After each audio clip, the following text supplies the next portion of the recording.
بدشگونی لینا یہ بہت سارے معاشروں میں اور تہذیبوں میں مروج تھا اور اب بھی مروج ہے، لیکن اسلام نے اس کی نفی کی ہے۔ بدشگونی کیا ہے؟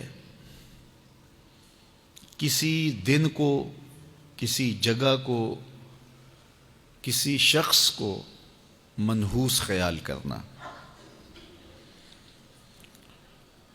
بعض لوگ جانوروں کے بولنے سے بدشگونی لیتے ہیں کہ الو بول پڑا ہے تو یہ کام ہم نے نہیں کرنا، بلی نے راستہ کاٹ دیا ہے تو یہ کام ہم نے نہیں کرنا۔ اسی طرح بعض اشخاص کو منحوس خیال کیا جاتا ہے کہ بعض لوگ منحوس ہیں۔ عموماً بعض خاندانوں کے اندر کسی عورت کو منحوس خیال کر لیا جاتا ہے اور پورے خاندان کے لوگ اس کے بارے میں یہ رائے قائم کر لیتے ہیں کہ یہ منحوسہ ہے، اور یہ اگر صبح صبح اس سے ملاقات ہو گئی تو پھر سارا دن خراب گزرے گا۔ تو یہ ایک تصور ہے بدشگونی کا جو ہماری معاشرت کے اندر پایا جاتا ہے۔ جاہلیت کے زمانے میں یہ ساری چیزیں موجود تھیں۔ آقا کریم علیہ السلام تشریف لائے تو آقا کریم علیہ السلام نے ان ساری چیزوں کی نفی کی اور اللہ پر توکل کرنا، اللہ پر بھروسہ کرنا سکھایا۔ علماء کی صحبت میں بیٹھنے والے لوگ کافی حد تک ان چیزوں سے بچے رہتے ہیں۔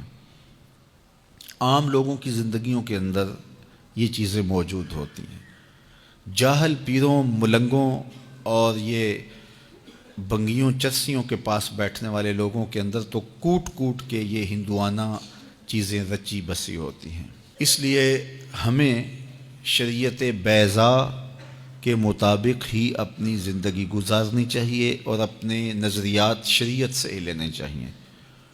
اہل علم کی صحبت میں بیٹھنے سے نور ملتا ہے اور حقیقی رستہ نصیب ہوتا ہے۔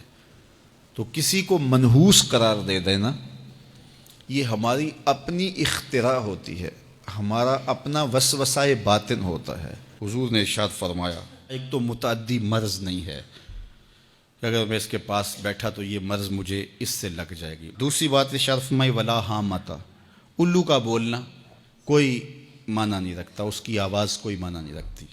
تیسری بات فرمائی اور نہ ہی ستاروں کی کوئی تاثیر ہے کہ فلاں ستارے کا یہ اثر ہے۔ اقبال کہتا ہے یہ ستارے میری قسمت پر کیسے اثر انداز ہوں گے جو خود افلاک میں زار و زبوں گھوم رہے ہیں۔ وہ بعض کہتے ہیں ہاتھ کی لکیریں کام کرتی ہیں، جی یہ تیری ہاتھ میں فلاں چیز کی لکیر ہی نہیں ہے، فلاں کی لکیر ہی۔ وہ بیٹھے ہوتے ہیں نا فٹ پاتھ کے اوپر، پروفیسر بابا جو قسمت کا حال بتاتے ہیں اور 10 روپے لیتے ہیں، تو وہ بتا رہے ہوتے ہیں تیری قسمت میں یہ ہے، تیری قسمت میں یہ ہے، تیری قسمت میں یہ ہے۔ وہ کسی نے کہا قسمت تو ان کی بھی ہوتی ہے جن کے ہاتھ بھی نہیں ہوتے۔ تو یہ لکیروں میں قسمت کو تلاش نہیں کیا جا سکتا۔ جب بچہ شکم مادر میں 120 دن کا ہوتا ہے، صحیح حدیث میں آتا ہے، فرشتہ اس کی عمر بھی لکھ جاتا ہے، اس کا رزق بھی لکھ جاتا ہے، اس کا شقی و سعید بھی ہونا لکھ جاتا ہے۔ لکھ دیا گیا، قلم اٹھا لیے گئے اور صحیفے خشک ہو گئے، اب کوئی نہیں لکھا جائے گا۔ تو جو شکم مادر میں لکھا گیا۔ اور چوتھی بات اللہ کے محبوب نے فرمایا کہ سفر کچھ نہیں ہے۔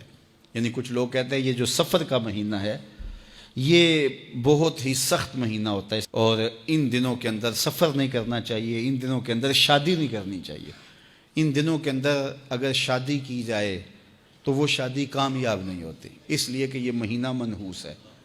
میں آپ کو بتاتا ہوں کہ اس سفر کے مہینے میں سیدنا علی کی شادی حضرت سیدہ فاطمہ سے ہوئی ہے۔ بتاؤ اس سے کامیاب کوئی شادی ہو سکتی ہے؟ کوئی کہتے ہیں جی اس مہینے میں اگر شادی ہو تو اولاد نہیں ہوتی۔ حضرت علی اور سیدہ فاطمہ کی شادی ہوئی ہے، حسن اور حسین پیدا ہوئے ہیں، ایسے کوئی بیٹے تو لاؤ زمانے میں۔ حضرت زینب رضی اللہ تعالی عنہا اور حضور کی شادی ماہ صفر المظفر میں ہوئی ہے۔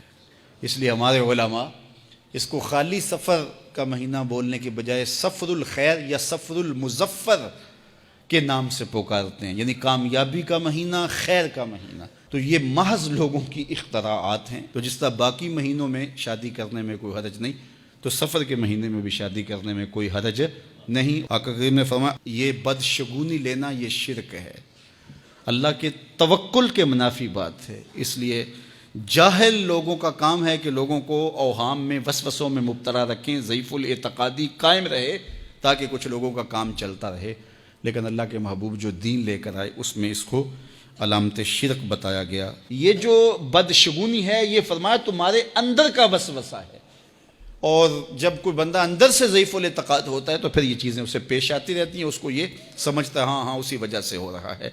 تو یہ چیزیں انسان کی زندگی پر بہت زیادہ اثر انداز ہوتی۔ اللہ مجھے آپ کو اپنی رحمتوں کے حصار میں رکھے۔